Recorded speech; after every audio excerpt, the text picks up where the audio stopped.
The McDonald's snack wrap is back. You brought it back. Ranch snack wrap. Spicy snack wrap. You broke the internet for a snack. Snack wrap is back. Ba-da-ba-ba-ba. Hey, Ryan Reynolds here. Wishing you a very happy half-off holiday because right now Mint Mobile is offering you the gift of 50% off unlimited. To be clear, that's half price, not half the service. And Mint is still premium unlimited wireless for a great price. So that means a half day. Yeah? Give it a try at mintmobile.com/switch.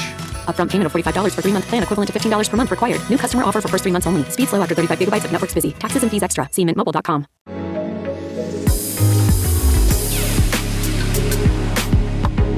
All I want for Christmas is for you to be a bigger bitch. Wow. I guess. Are you talking to me specifically or people at home that are listening? No, your bitch is at a good level, I would say. Really? Because I have been, wanting to up my bitch even further. I feel like this year didn't quite do it enough. I feel like for me personally, it was just like there was too much going on. And now I really need to dedicate myself to my craft. Yeah. And we can talk about that in next week's New Year's Eve episode. yeah. But this is a Christmas Eve episode. You're damn right. This is Who's the Bitch. Oh my I'm Kara God. Plank. I'm Jackie Zabrowski. And it's Christmas Eve. If you're listening to this, you're probably on a walk trying to escape your family. Escape, run away or you're from driving them. somewhere, or you're going to the airport to go to them or to leave them. I don't know. How are you feeling about it? Is it a lot? Are there a lot of feelings going on? Are you feeling good about it? Are you excited about your traveling experience? Are you not?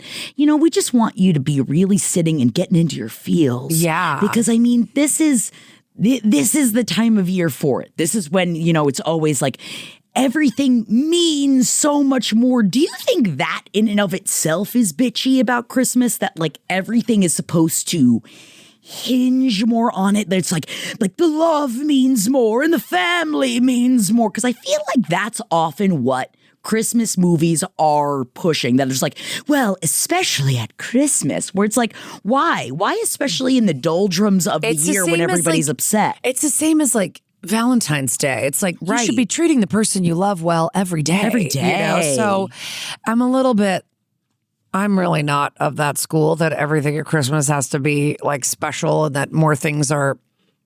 I want to make it special for my kids, but you know what I mean? I'm not like, be nicer to people on Christmas. Right. And you're also you're not the kind of parent that does, and I know that we've discussed this before, the whole like very into like Elf on the Shelf, where you're like, oh, they've discovered dinosaurs and the Ice Age happened overnight, but it's all the elf's fault. Yesterday, Rosie was like, oh, my friend wrote sprinkled hot chocolate in the toilet for the Elf on the Shelf. And then she wrote, I made you hot cocoa in dry erase marker on her toilet. And she thought that it was hot with an cocoa. arrow pointing down.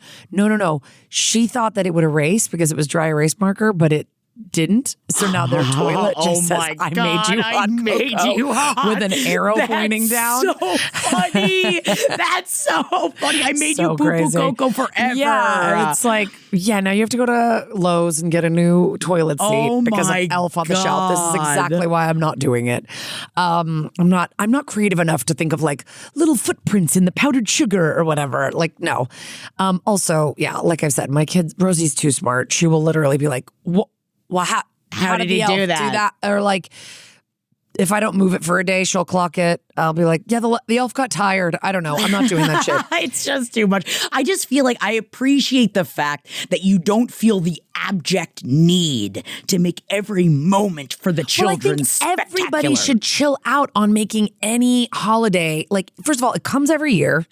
It's like, let's not take anything for granted, but it's not like Christmas is the one time in your life where everything has to be perfect. Right. I mean, it's like kind of why I get why people go psycho on their wedding day, because you're hoping that's like your one wedding day and you want everything to go perfect. I get that. Yeah, you hope, but like I guess. your Christmas, you get it every year. It's like, if someone doesn't come or someone has a fit or a meltdown, like, I don't know, try again next year. Like, everyone just trying to it just seems like it's another layer of making everybody stressed out. Yeah. And I think that is, we got to so while you're on this walk, while you're listening to who's being bitchy in your life, we got to let it go. This is a Let It Go podcast. Let it go. Let it go. Even though Frostine, she's not a Queen Frostine, that's Candyland. Yeah. But that Elsa has nothing to do with the it's holidays. just cold. No, it's just fucking cold. Yeah. Wow, good for them. Nope. Yeah. Didn't add any of those snowflakes into. They're not trying to get any of the holiday merch, and I appreciate that. Yeah. Although I imagine they have quite a few big holiday merch items out there. Is there like a big toy this year? Is there a Tickle Me Elmo? Am I aging myself? Yes. No. You know what's funny is I always think about that, how we haven't really had a big Tickle Me Elmo since Tickle Me Elmo. It is. Like, there hasn't been an across-the-board toy like that. It's interesting in the difference from where we grew up with like a monoculture of pop culture that we were all told to like the one thing. And now it's almost like there's just so much that, I mean, I feel like you get your K-pop demon hunters out there. Sure. That's for like a good, like it bridges a lot of the children. And that Amazon catalog, I would say, is a monoculture for children, because now Amazon sends a catalog home. What? And no, Amazon sends this like cute little holiday catalog home that has like your own little list inside of it where you can make your list. And my kids go through and they circle it in 2 different color markers. No, and I love and they a just catalog. circle 10,000 things. And like Rosie was circling VR headsets. I'm like, you're 6.5, bitch. Like, you wouldn't even know how to use this. You don't even have video games. Also, you'd be terrified as someone. I almost cried when you saw me on the LPN Funhouse using the VR, and I was supposed to go out onto a ledge, and it looked like I was about to jump off of a building, and everybody was like, "Ha ha, Jackie's scared." Wouldn't you be if you were on a ledge? It's too real. It's too real. She's too little. I agree. And like they're circling all this crap. So I would say that whoever gets their deals, it's like whoever gets into that Amazon catalog, people are buying your shit, I would say. Yeah. You know? You're damn right. Like there was this Elphaba and Glinda plushies that Oski wanted, and they're gone. Whoa. So I couldn't get those. He circled those. He actually secretly doesn't really like stuffed animals that much, but pretends like he acts like he does because his sister does, but he doesn't sleep with any of them. Really? He doesn't really care. See, I'm trying to do the opposite life just because I've learned about the worlds of Jellycats, and I think that they're so cute, but I cannot, as an old person without any child in my home, really tell myself that I can spend $60 on a Jellycat for myself. Because then at what point it's like, what am I doing? What am I doing here? But also, I love sending love to everybody who has sent me, especially the hot dog Jellycat, because I love the hot dog Jellycat. Also, someone got me one that's an eggplant, and he's got vampire teeth, and he's got a little vampire cloak, and I don't know why. But they're very, very cute. But I refuse to spend that much money on them because I think it's bitchy for myself to do that for myself. Don't worry, I do self-care in other ways, but I don't have the space. I feel like we don't have this space in my home. I say that it's bitchy because I don't want to take up more space in our small home where we already have to not get the artwork that we want to get because we're already maxed out. Yeah, we're a bit you guys of have a lot of stuff. You're maximalist. For sure. Yeah, so I don't want to bring in more stuffies. Now, question to you. And I feel like I have the definitive answer for this, but I was curious as someone that, I didn't know if you grew up also with Christmas music. Did you also grow up with? Yes. Okay. Yes. I'm Jewish, but we grew up with a Christmas tree every year and celebrating Christmas, but not in the Jesus's birthday. It was more of a what it actually is. Or it was more just family and giving. And getting together. And goodwill towards man and all that. Love all of that. Yeah, it was not but I love Christmas music. And I was also just talking to my friends about how Oh Holy Night. We were talking about this at the Bitchathon. The holiday Bitchathon, it's my favorite Christmas carol, and it's the most intensely Jesus, our Savior, fall on your knees. It's because it's dramatic. It's epic. It's such a big, beautiful song. So pretty. I do love the song Oh Holy Night, but someone reminded me, and I don't know how I forget about it until Christmas rolls around, and I was talking about it with another person, and then I immediately heard it in the grocery store, and that is, do they know it's Christmas time at Feed the World? And if you remember, now it is by the song Band-Aid, and it was a big, but the lyrics of that song are about if the people in Africa even know that it's Christmas out here. It's funny that you're bringing this up because a friend of mine just told me that was one of her favorite Christmas songs, and then she said that she played it for or she listened to it with her friend who lived in Africa, and her friend was like, "This song's really offensive," and she was like, "Oh shit, I didn't even really like." Spare a thought, this Yuletide for the deprived. If the table was turned, would you survive? Here's to them underneath that burning sun. You ain't gotta feel guilt, just selfless. Give a little help to the helpless. Do they know it's Christmas time at all? It is because at first I was making a joke, and I wrote down tone-deaf song of all time. It is such a horrific song that is still played everywhere. And every year people do the like, oh, but the like, baby, it's cold outside. And it's always at Red Orchard, but the baby, it's cold outside. And we all know that they were flirting with each other, okay? Yeah. It was a flirt. He was trying to get her to cheekily stay. Right. She was cheekily trying to leave. Right. This is the song they should be bringing up. Why aren't we getting rid of this song? We tried to stick a Me Too label on Baby, it's cold outside when we really needed to be putting a white savior complex sticker on Do They Know It's Christmas? I bet. Oh, thank you for seeing this. It's so crazy. I can't believe I haven't been yelling, and I guess I shouldn't because it is a white savior song and I don't want to be the one screaming about this, but at the same time, it's still played everywhere. All the time. Yeah. No, it plays all the time. Yeah. And every year I hear the stupid, like, it's like, we need to reimagine Baby It's Cold Outside. And they have done it before. And they've done it in a more like updated terms, consensual way. And that's fine. Yeah. I don't find it as sexy, but that's okay. I also shouldn't probably find the like, I really must go. Yeah. I think that that's kind of fun, but I like the idea of sexy Christmas. You like I Saw Mommy Kissing Santa Claus? That's a layered question to ask, Kara, and thank you for asking it. I think that I don't like children as a part of like the Christmas song. Like I don't like. If it's sexy Christmas, I want the kids in bed. I want the kids in bed. Okay. If mommy's kissing Santa Claus, I don't want anybody. Like I want the next door neighbor thinking and being like, yeah. should I go join? Like if that's what that song was about, like I saw the neighbor kissing Santa Claus and then I joined and I cucked them. That song I'd be into. Yeah, I thought when I was a kid, obviously, I thought that it was like, oh shit, the mom is cheating. Oh, I always thought that she was cheating. And it's like, get better at it, Mom. Yeah. But I also understood if you're going to cheat with Santa Claus. Yeah, but also if you see your husband dressed as Santa Claus, is that a boner for you? Do you start? I don't know. Your husband does My play husband Santa. just did. He saw, sent me a photo of himself dressed as Santa. He sent the picture to my husband as well. And my husband did show it to me because he said, do you want to see Jared dressed as Santa? And I was like, is this like a sexy thing between him and Kara? Because I don't want to see it. And he's like, no, it's professional. Yeah, it was for a corporate gig where he had to play like sort of a Trumpy Santa Claus. So you don't ask him to come sliding on down that chimney on his way home? No, that's not a thing I've ever been like, give me all those gifts. No, I've never sexualized Santa Claus before. Oh my God. There's always time. I did watch Mariah Carey's. I did stream. As of this episode coming out, you and I will have already attended Mariah Carey's pop-up bar together, but we have not done it yet. We're in the future, and we will update everyone on how that is.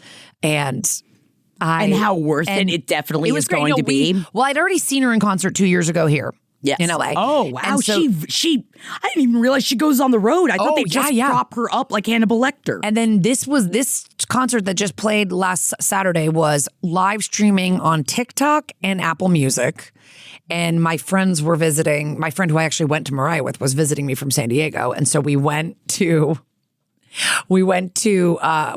at my house. We just like drank wine and watched it.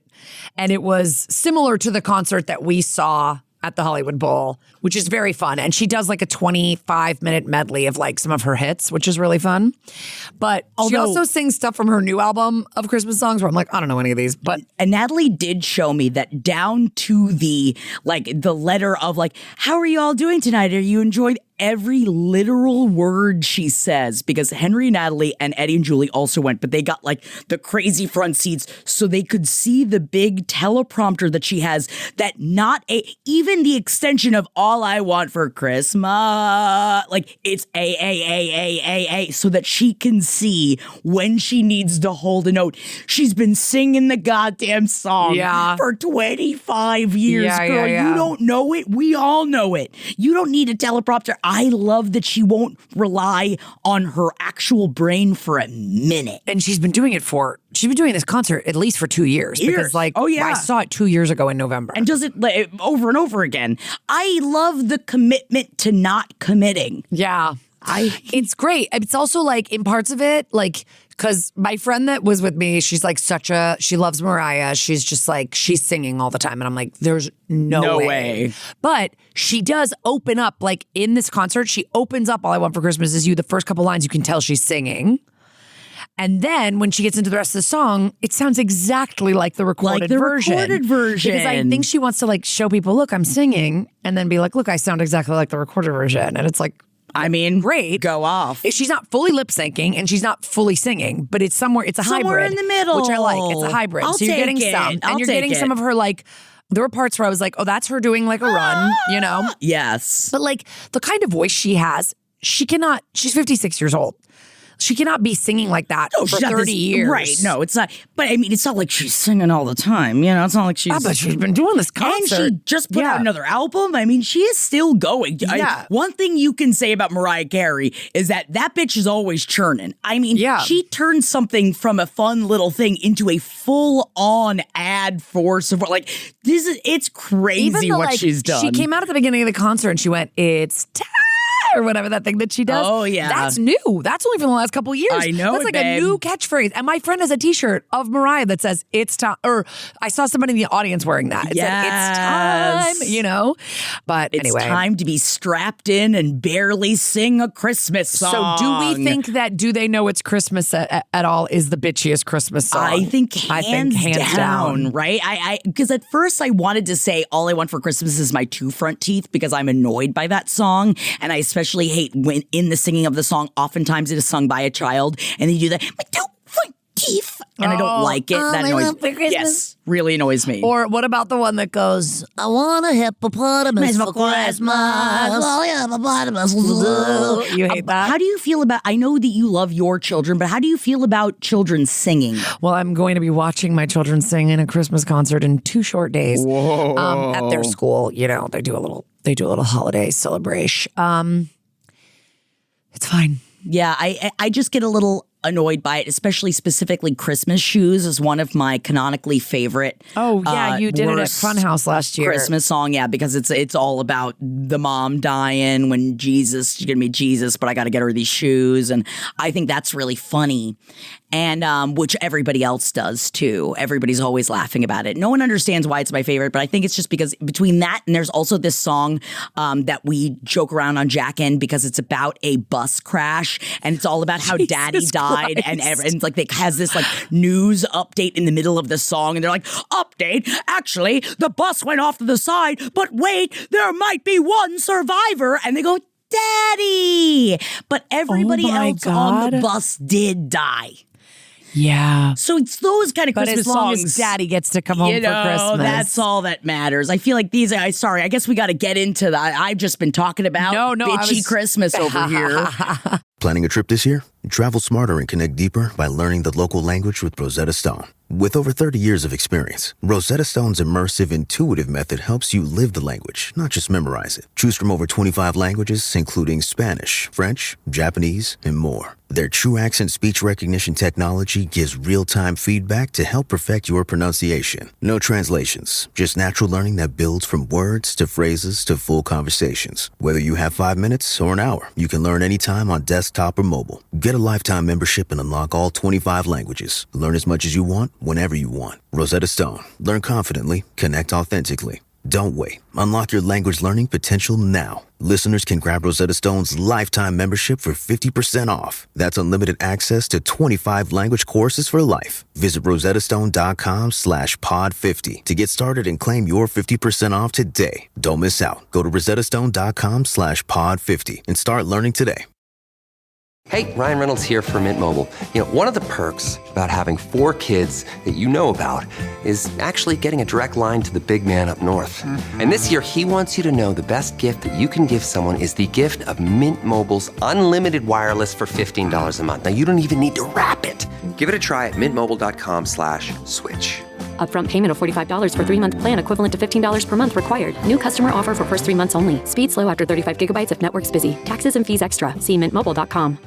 Well, we hope you're all having a gorgeous Christmas. And whether you're around snow or around shitty relatives, or great around relatives. Around some like around sun the sunshine, and surf, and maybe you're still upset even though you're around sun and surf. Maybe Who knows? you're somewhere very luxurious. I hope that extremely rich people that are like in the Maldives listen to our podcast. Don't listen, you? Yes, listen to us if you're on like some That's kind of my chateau. goal. I just want to have 1%ers listening to this podcast. JK. Okay, so let's dive into our solicited advice. And our first one is a little Christmas. You know, it's a little Christmas. If you're listening, this is happening right now for this person. This. Okay. Hey, y'all. Low stakes holiday bitchuation for you. The background. My husband's aunt hosts Christmas Eve at her house every year. It's a big party with family and friends, and it's a great time. Part of the party is the annual white elephant exchange. All right, I just did a white elephant exchange last night, so I feel like this is particularly fresh. That was me, Jackie, saying this. Sidebar, jumping back in. The initial problem. Auntie has kept increasing the white elephant gift price over the last couple of years. In her words, you can't find anything good for less money. Part of the fun is getting creative at a world market with just $15 to $20. And if you get stuck with a dud gift at the end of the night, it's not a huge deal. My husband and I talked about not participating in future white elephants after the price was set at $30 because it was not fun anymore. Auntie and a bunch of other relatives are doctors, and Auntie is famously out of touch on how much things should/do cost. Okay. The escalation. So this year, the buy-in is $50 fucking dollars. Are you kidding me? I wasn't planning on participating this year, but $50 makes my blood boil. Trying to negotiate or appeal to her likely won't do much. She often adds additional presents into the white elephant pool to accommodate latecomers or plus ones, so I can see her nudging me to play anyways. To me, it's not about being able to afford to play, but about the principle. $50 is a lot of money for a holiday game, especially given the current economic climate. Advice needed. Love this breakdown. Do I step up and be the bitch I want to see in the world and become the villain? Do I buy an absolutely absurd $50 gift to throw a wrench into things? Do I submit a receipt for a $50 donation to a local organization? Or do I just abstain altogether and let them have their rich people fun?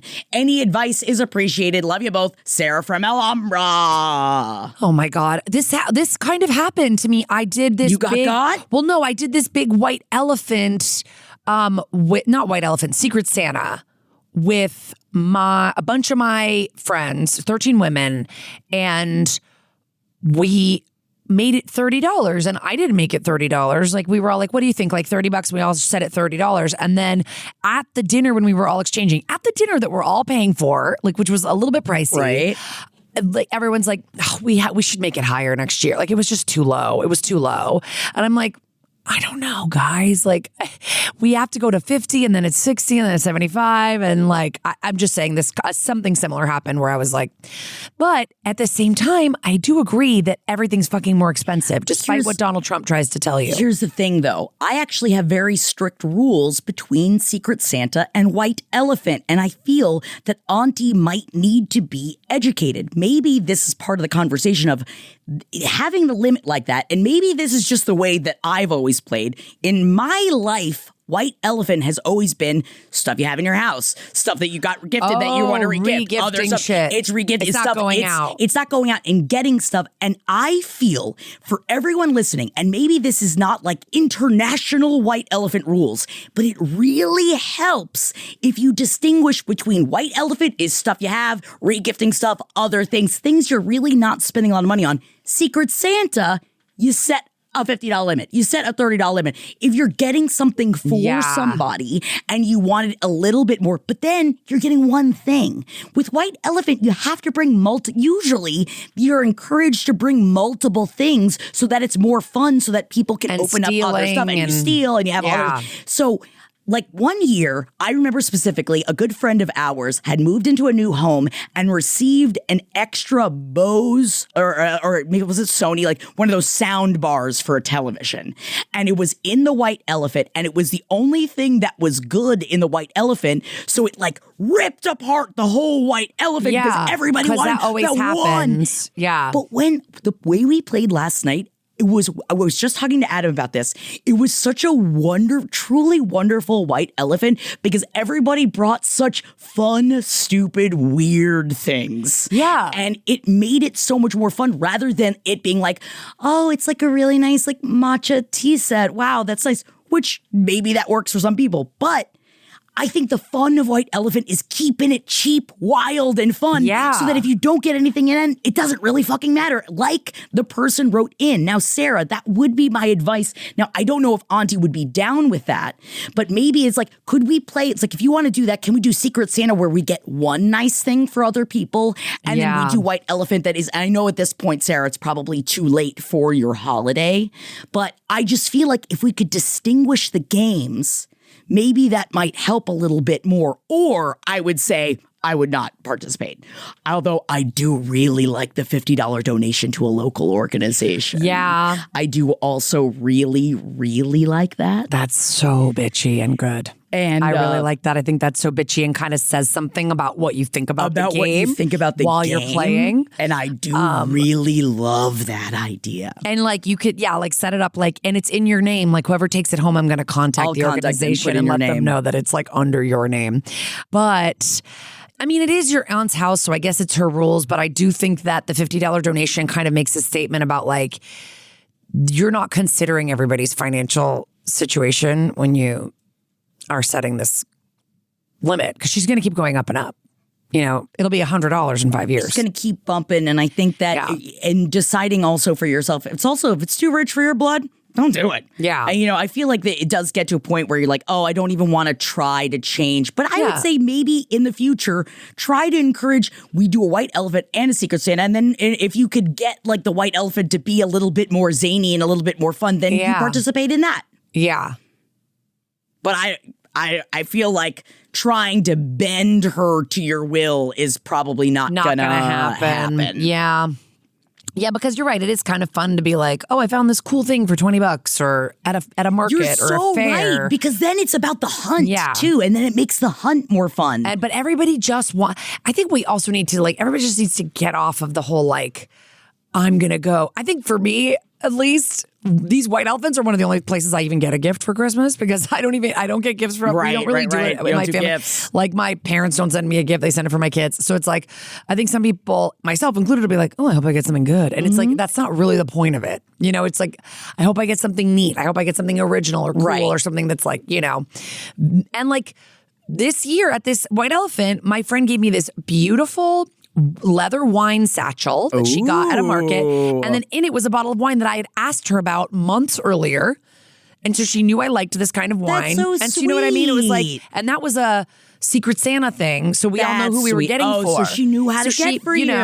Because you don't like tchotchkes. Yeah.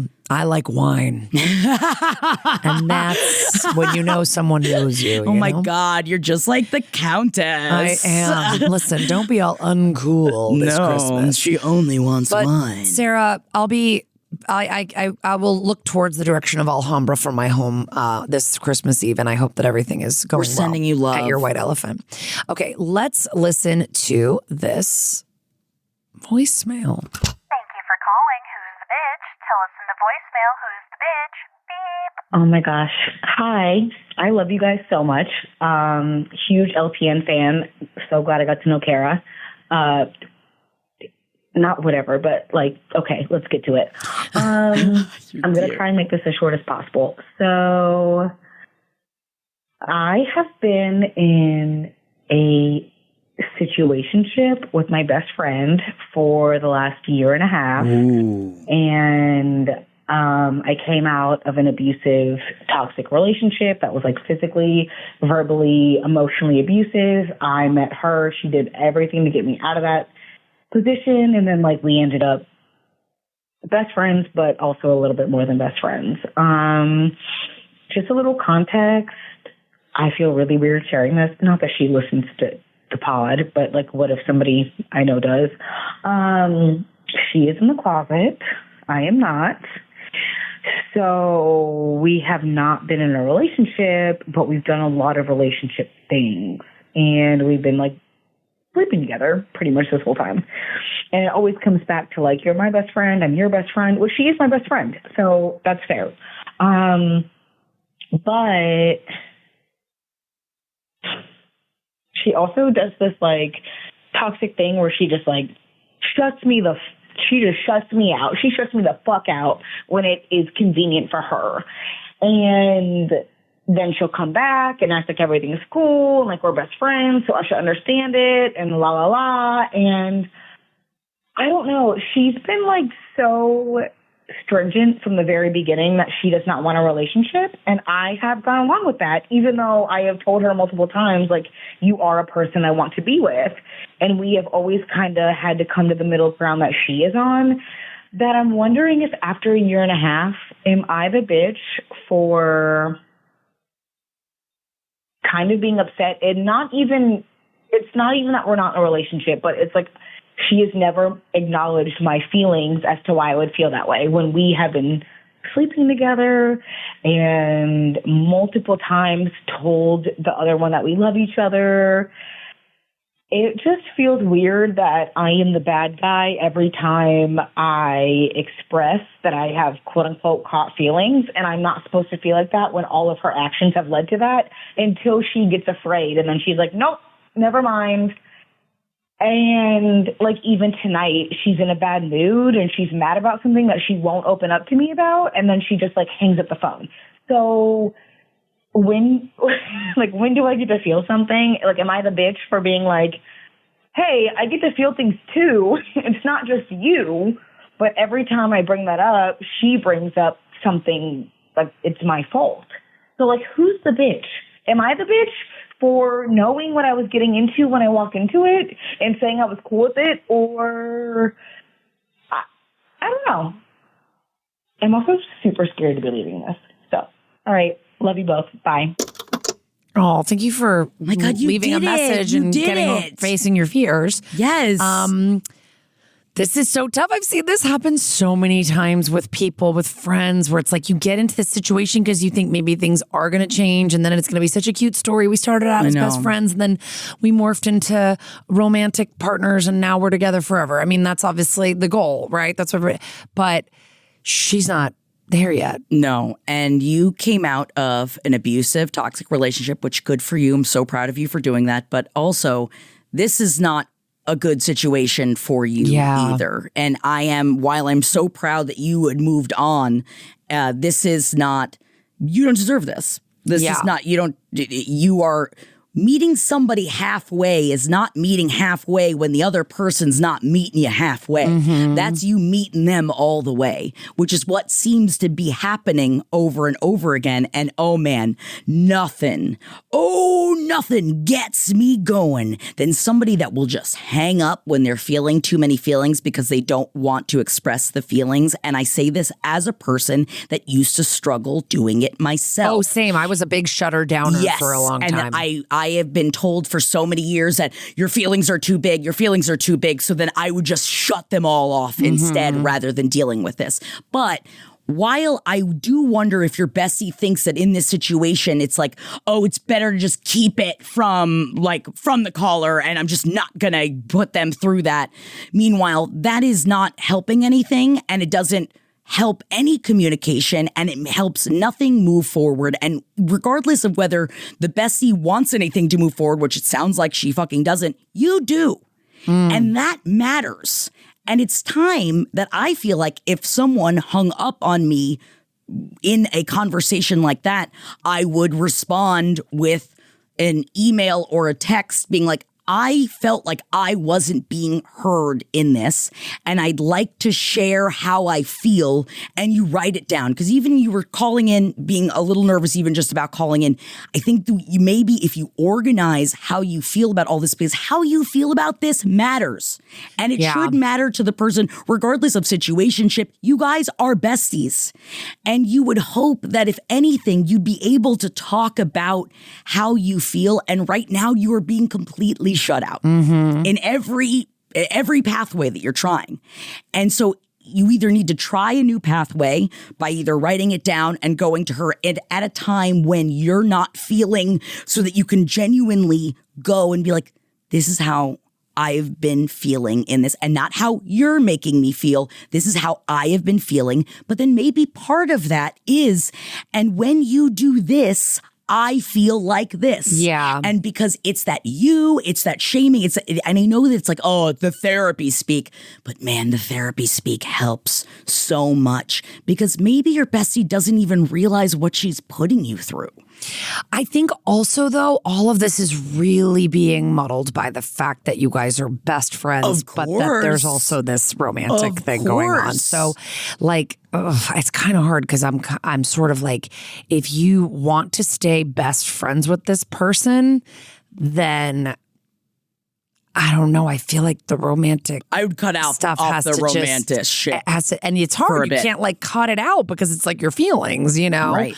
So I feel like you need to kind of take a step back from her if you're feeling, because let's say you do date. Let's say she comes out of the closet and you date for like 2 years, and like if it doesn't work out, the friendship is never going to be the same. So you have to like obviously be prepared for that to happen, right? But also, you could be chasing this person that's in the closet for years. Like, you don't know. Right. You know? Like, I'm assuming she's told you that she does kind of have feelings for you and that you guys have had some physical stuff go on, but that she's not willing to date you, be open about it, etc. So that's not fair to you. That's already not fair to you, but it doesn't even seem like that's even like, it's like, that's like even a different level of even where you guys are at yet. It's like, we can't even deal with that until you deal with the interpersonal of like, if she's like not going to acknowledge a relationship or want that relationship with you and you want that relationship, that's it. I mean, unless you think that this is something you can talk through. And if you don't think you can get over it, then I feel like you can't be friends right now, honestly. You take space. If you think you can be like, okay, we can still be best friends and I'm just going to shove my feelings in a box, try that. But I don't think it's going to go great. It's hard to shove it back in. The other thing too is like, I do think you should be able to sit down and have a conversation with her that's like, hey, like, you guys didn't say how old you are, but this is like a thing that people in their 20s do a lot, I think. Like, because it's hard to sit and have a talk, and a lot, actual talk. A lot of people haven't started therapy. You're still kind of figuring out who you are as an adult. And I used to do it all the time. If I was mad at a friend, I would just stop talking to them. Oh, yeah. Like, ghost. I would just ghost. I'd stop talking. I'd ignoring. But it does nothing. That does nothing. It's bad. And years of therapy have stopped me from doing that. Right. But I used to do it to my partner. They're also, though, in the therapy and in the years of therapy, that once you realize if you keep having the conversation and the bestie and the situation, if it's not moving in the way you're moving and that you want it to move, then it's time to distance. So I think, like Jackie's advice is great. Writing stuff down, going to her with a conversation that's like, I just want to talk to you about where we are. And also the fact that you shut down on me all the time. And that's not the kind of friendship that I can have, you know, and just see if you can have like a calm conversation, maybe where you're not bringing up actual, well, you did this one time, like just, you know, you could say, you know, there was a time last month where you didn't speak to me for 3 days. That hurts me. There was a time yesterday where you were in a bad mood. You wouldn't tell me why. Like, you know, use examples. I want you to open up with me. But at the same time, I'm kind of thinking like from your friend's side, is she scared to open up with you about certain things because she thinks that's giving you more hope that this is going to turn into a relationship when that's maybe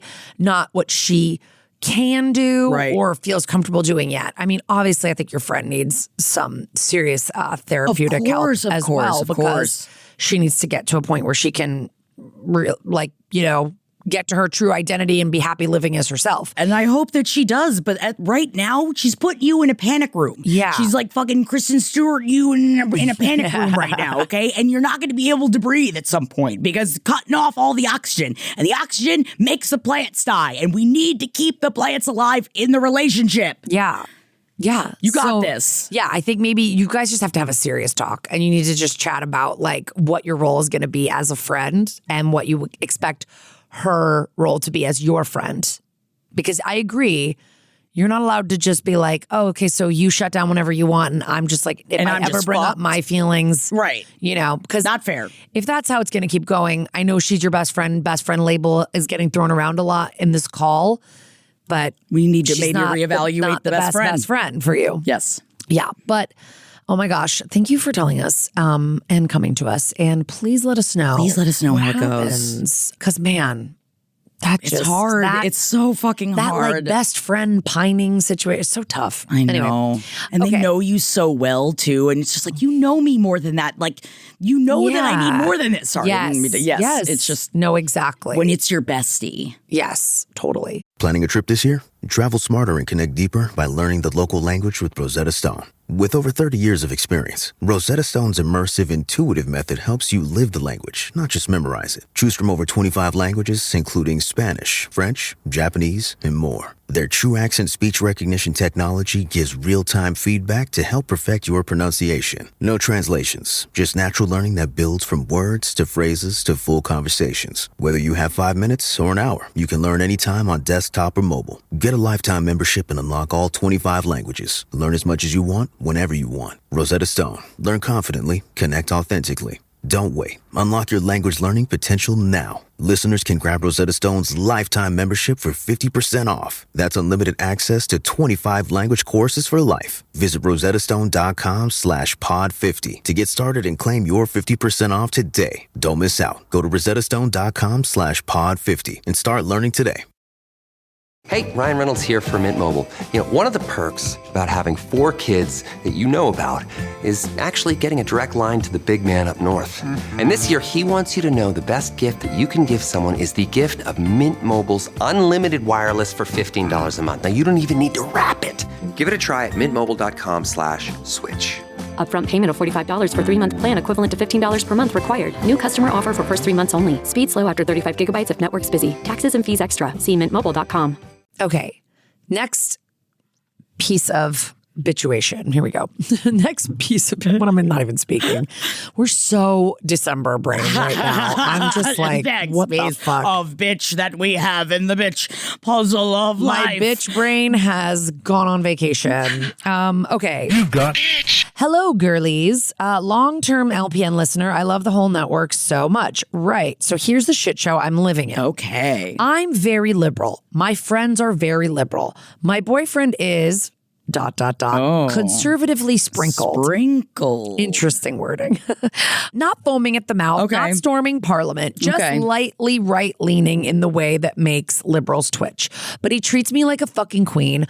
Honestly, the first man I've ever dated who has his shit together and doesn't actually try to ruin my life. Okay, that's pretty, I mean, that's pretty great. Yeah.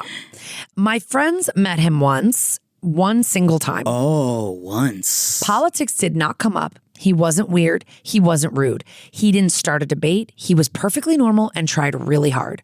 After this one meeting, they tell me they don't like him. Why? Because he shared a few right-wing memes on Facebook.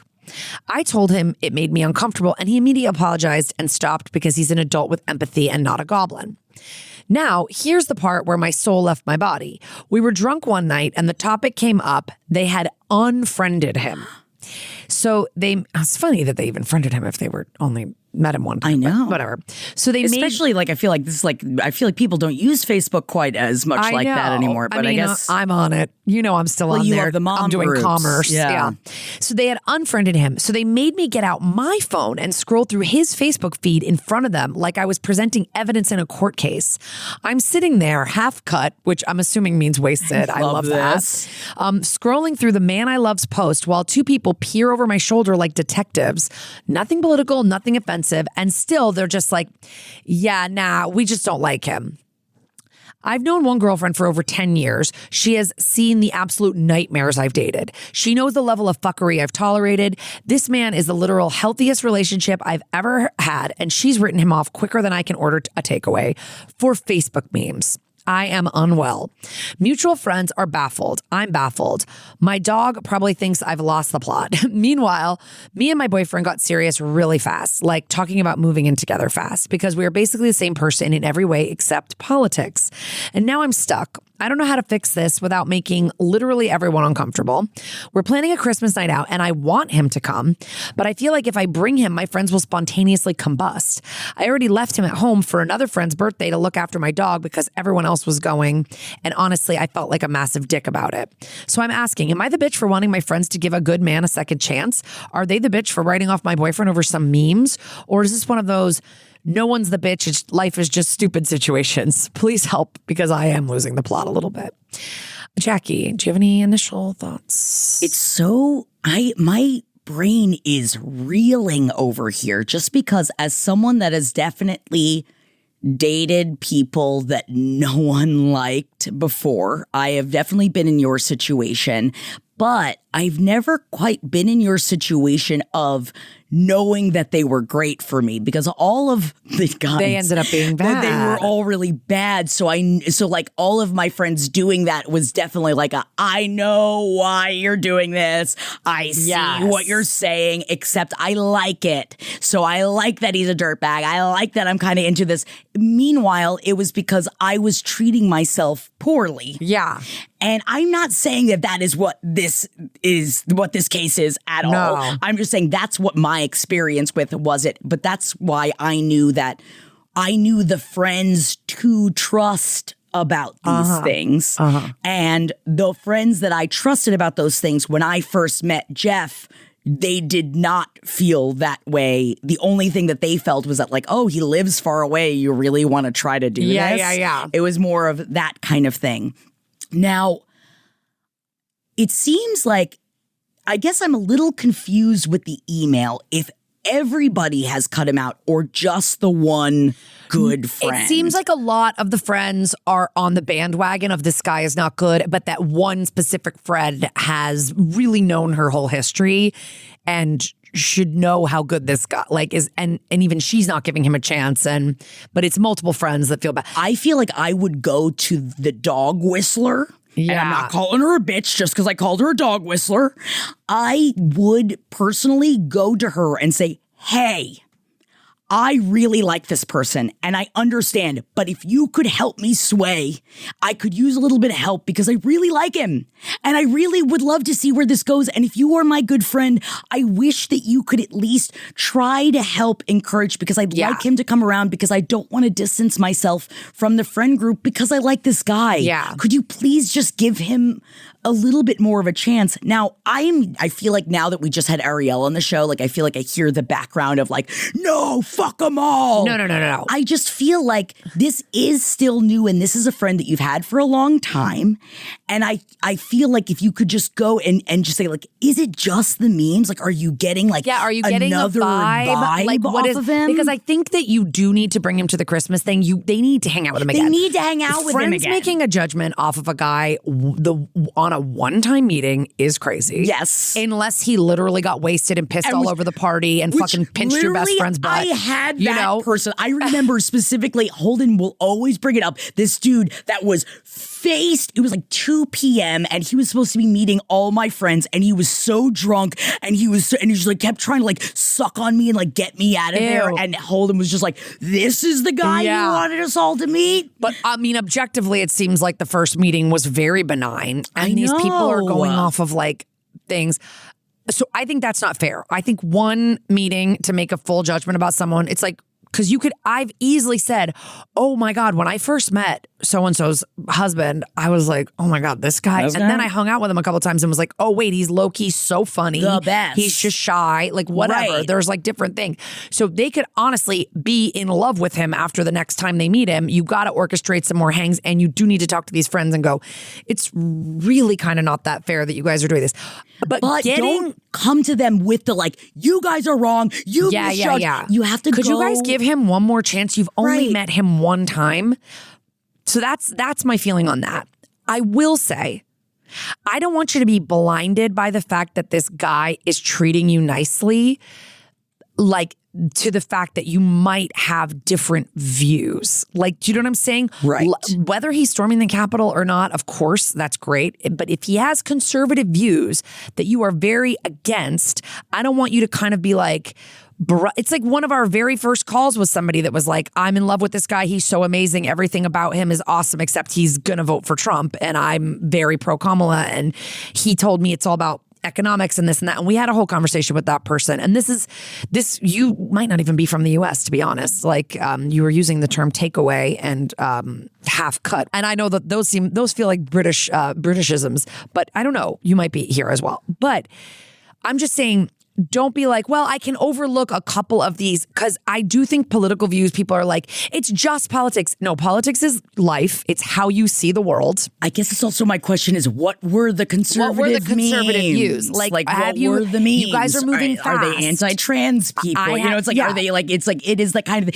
not that I'm saying that you're like, I don't want to upset you being like, I would never like someone. I don't know. We're just, but what are the conservative sprinkles? Yes. What are the sprinkles? Because like I had a friend who married a guy who seemed great. Turned out when they got married, he wanted her to stop working. So is he conservative like that? Because she didn't want to stop working. She had 2 graduate degrees.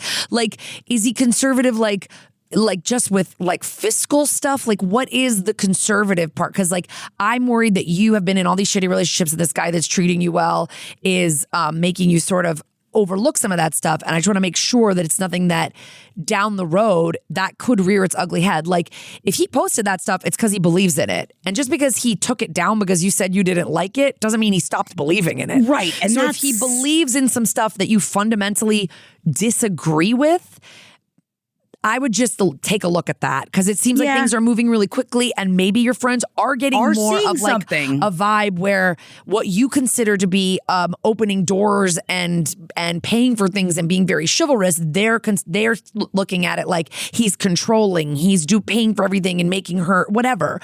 They could be totally wrong, and I really hope that they are. I'm just saying for you, if you're identifying yourself as very liberal, I think those things down the road can start to drive you crazy. Snowball. And they can snowball, because that's worldview shit. Right. People being like, it's politics. Politics is not, I like chicken and he likes fish. Like, it's different. It's like, it literally is how you see the world. Like, who you think deserves help, who you think deserves to be lifted up, like how you treat other people. That's what politics is an extension of.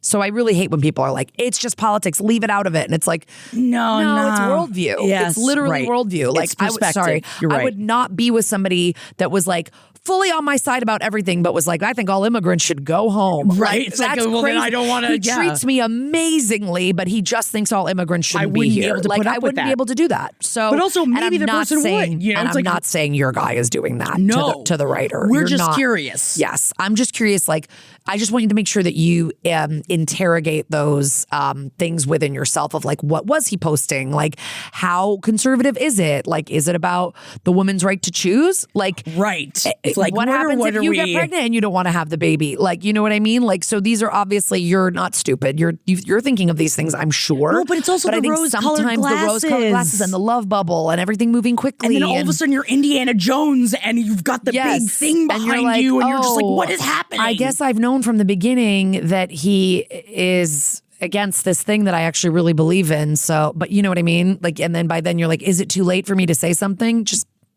you know, but I do think that your friends might be calling it early. Yes. Yeah. My husband said some stupid shit when I first met him. He said therapy was for people without friends. And now he is the biggest lover of therapy guy. The guy that's like, I can't miss therapy. Yeah, you know? I need to have therapy. He's like, so it's just, you know, there's things you can obviously get over. I just want to make sure that, you know, would I have loved to have seen screenshots of the memes? Yes, I would have. Yes. But, you know, I understand we can't include everything. But I think, just like a gentle heart to heart with your friends. It's like, guys, it's like moving really fast with this guy. I really like him. I know he posted a couple of things you don't like. I actually spoke to him about it. He doesn't believe like XYZ. He believes this. So are you seeing other red flags that maybe... Are you guys seeing something else? Because I really want you to give him another chance. I actually think you guys have this in common, or I really think you'd like that he does this, you know?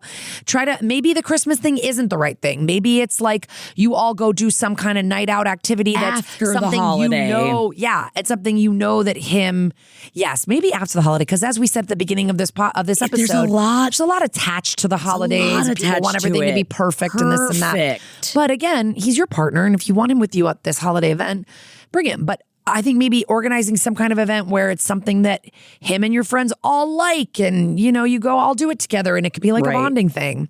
Because I get that. It's like, I hate when I meet someone's partner that is someone I love, and I'm like, I really don't like this person. Right. But then I've definitely stood corrected about people. Correct. You know? And you can. I have definitely been proven wrong as the friend that sometimes is a little judgy and a little too bitchy out the gate, because I feel like all of my friends deserve the fucking the world. The world. So maybe they're just being like that. Maybe if you have a little chat with them, they'll be like, okay, you're right. We were coming on too strong because we've seen you be with a bunch of shitheads. Maybe they're going to tell you a bunch of shit he was you another don't know. shithead. Maybe they don't know how good he is to you if they've only met him one time. So I think it's just a combo. You know, as we always say, it's just a combo. It's communication. Okay, let's get to our next voicemail. Thank you for calling Who's the Bitch? Tell us in the voicemail who's the bitch. Beep. Hi, beauties. This is Alex from Arizona, and I'm calling with a situation with my ex. Also want to say I'm loving Bloodbath on LPN TV, and I was so excited to see Kara as do a little cameo this last week. It was just brilliant. It's so funny. Bazungas. Anyway, my situation is I'm in the middle of a divorce and my ex, he's been kind of vague booking on social media about the breakup. So he writes these like long sad boy posts about how his life as he knows it has ended and everything he's built has been ripped away from him. And sure, it's fair that he's having big feelings about this. I'm not the type of person to post my dirty laundry online, but it's pretty par for the course for him. So my ex and I, just for context, okay, we were polyamorous and we didn't have a traditional marriage. Like, we got married for insurance and stuff, but we didn't live together. We spent, the last 6 years of our relationship in couples therapy, and that wasn't a great sign.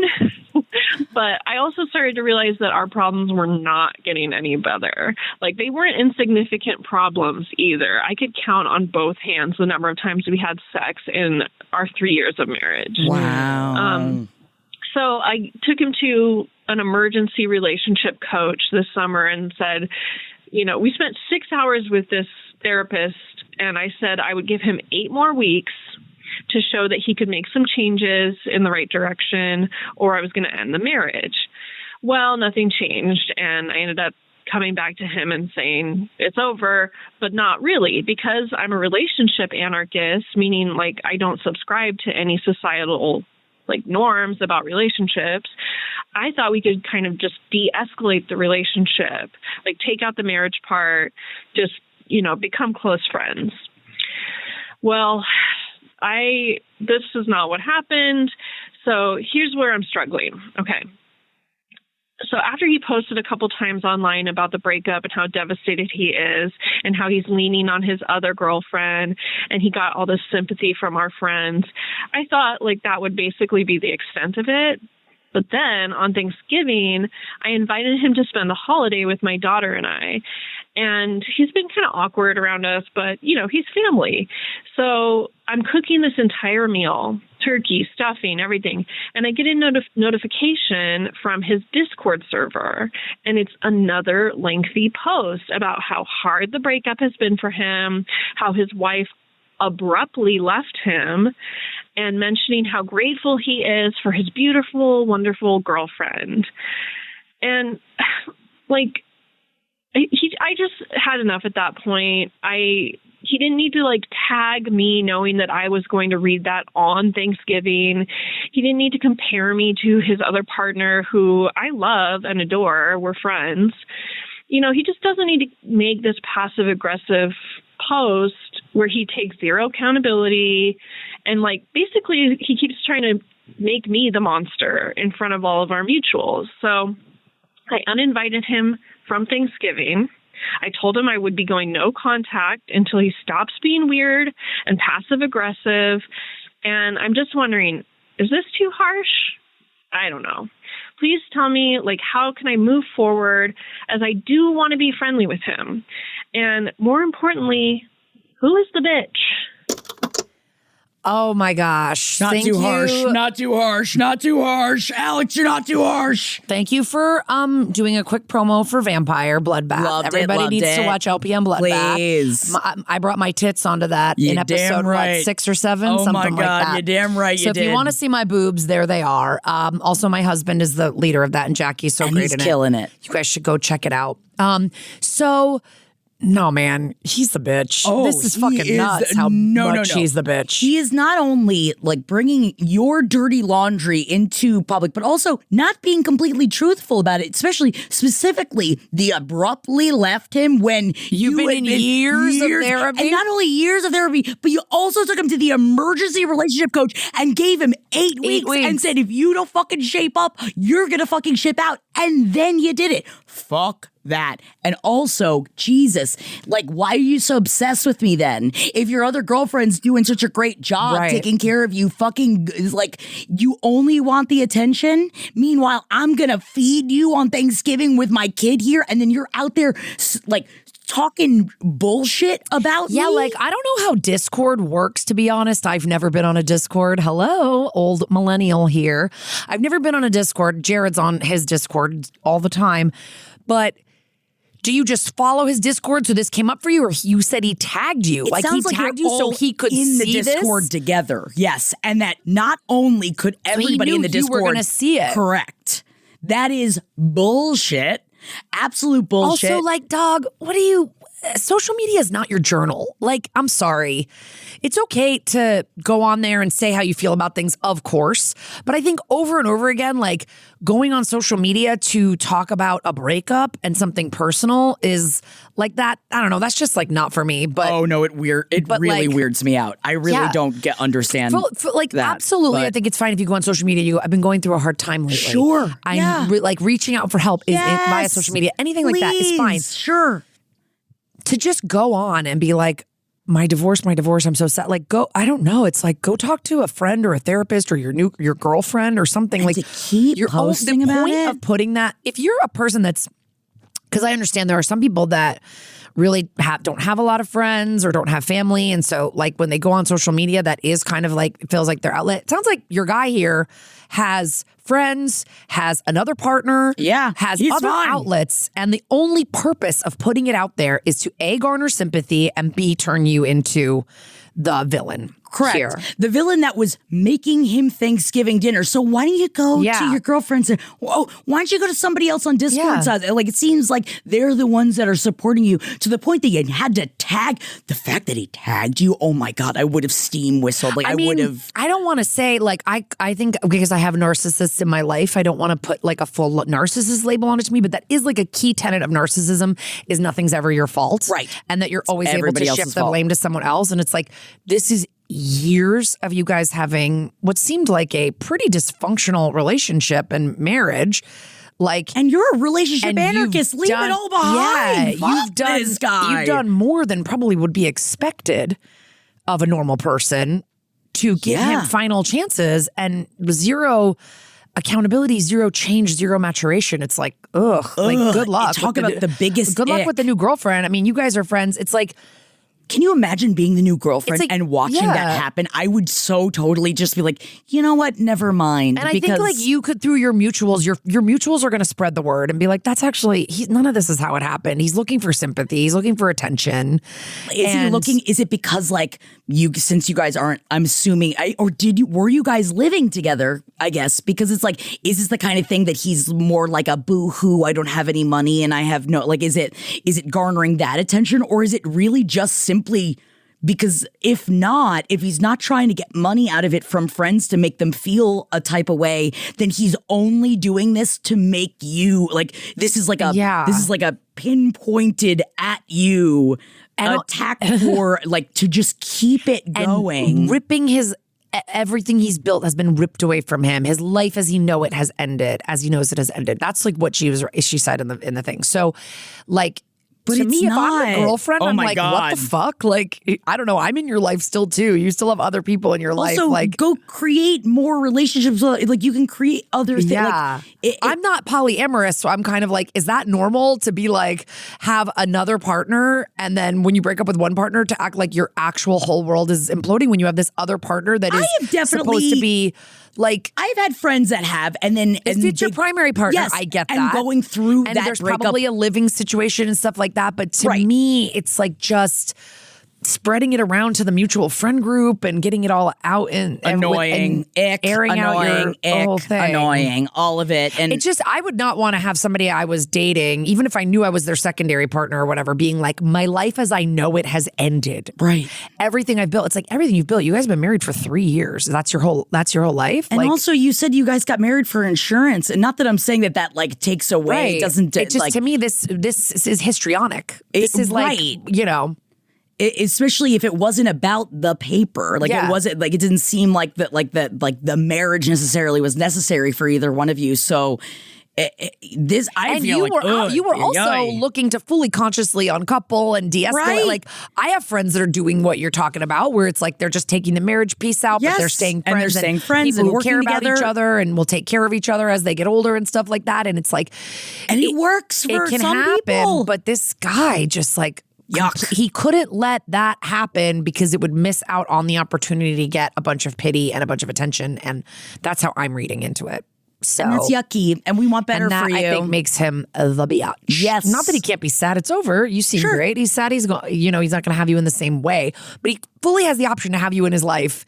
And instead, he's now done all of these actions that have led to no contact. Get a fucking journal. At this point, you've been in therapy this long. Have a journal. Write it there. Especially when you have so many mutuals and stuff. Yeah, no, fuck when that. When Jared and I broke up, he went on a fucking podcast and talked about it. And he talked about the podcaster more than he had ever talked to me about it. Whoa. And I was like, then more than our breakup conversation, it was a longer conversation. Oh my God. And was your ick so extreme? I sent him an email and was like, stop talking about me on podcasts. Like, you gave this fucking podcast host more insight than you gave me into the breakup. Wow, like, whatever. Bitch. But granted, you know the podcast, but it was a podcast where they tried to get comedians to like talk shit about their lives. Anyway, so I also think you're within your rights to go, hey, we have a lot of mutual friends. I'd appreciate it if you could just like, because honestly, that actually even works as a better like similarity, because back then the only people listening to each other's podcast was everybody we knew in the comedy community. It was wasn't even a Discord server. Right. Yeah, like kind of was. Like I feel like he directly, or like I remember him on that, and I remember what a big thing it was in the comedy community, because you both were comedians that everybody knew, and we all knew you broke up. Yeah.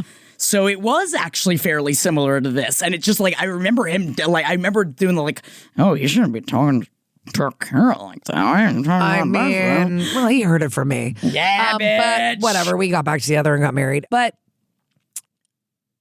that's, I think you're so not the bitch in this, because you actually did exactly what I would have told you to do. If you had written in saying, what should I do? I'd be like, go no contact until he cuts the shit. Yeah. Like, so you did it. So he's the bitch. And also, can I just say, love the phrase relationship anarchist, love the ideology behind relationship anarchists. I love this. And I just so wish that I could include that as a part of my life, because I love the idea of it. Yeah. Yeah. Bash all the walls down. What does it matter what it could be? And yet society, it always comes seeping in. And I'm so proud of you, Alex. Okay, guys, that's all for us today on Who's the Bitch. Oh my gosh. We're wishing you a very Merry Christmas if you celebrate that. If you celebrate it, yes. And if you are, in the shit, don't worry. We're also probably in the shit somewhere else, like with our own families. Yes. So I just want you to know you're not alone. I'm surrounded by toys and wrapping paper, and my kids have taken 3 minutes to open every single toy. And now what are we doing the rest of the day? Yes, That's now, where I am. Yep, you're going to keep them. You're going to keep them in excited and ready for the Christmas spirit. And I hope everybody, you made it through with as flying colors as you could. And hopefully the colors weren't the red of the blood of your relatives. And hopefully it was just joyous. And we're sending you so much love. And we're going to be back next week. Next week, our final episode of the year will be on New Year's Eve. So if you don't think that we're taking any time off, because we isn't. No. We're here. And we're already talking about Valentine's Day bitchathons. And so get excited about the future. We're going to have more opportunities to talk to you live. But in the meantime, go over to who'sthebitch.com. Get us your voicemails. Get us your emails. Hit us up on Insta. We've been dropping some bitchlets. We want to hear from you. But if you want to talk to us live, we're going to have more opportunities for you to in do the that new year. It's going to be great. And thank you to everybody who called into the bitchathon last week. We're sorry if we couldn't answer your phone call, but the bitch. This is our first time recording since the bitchathon, so we just wanted to say thank you guys for watching. You guys were so fucking funny in the chat. Everybody cracks me up, and just so complimentary. I get to go on a bitchathon, and for 4 hours, people just tell me my hair looks nice. You look so nice. Great. You look so good. And they're like, we love Jackie's new haircut. I'm like, it's the haircut. And they always love whatever lip you're wearing. I tried to wear a lip. I don't know if you guys noticed. I tried to wear a lip, and I hated it. And you looked beautiful. I hated it. Love you guys. Merry Christmas. See you next week. Bye, everybody. This show is made possible by listeners like you. Thanks to our ad sponsors, you can support our shows by supporting them. For more shows like the one you just listened to, go to lastpodcastnetwork.com.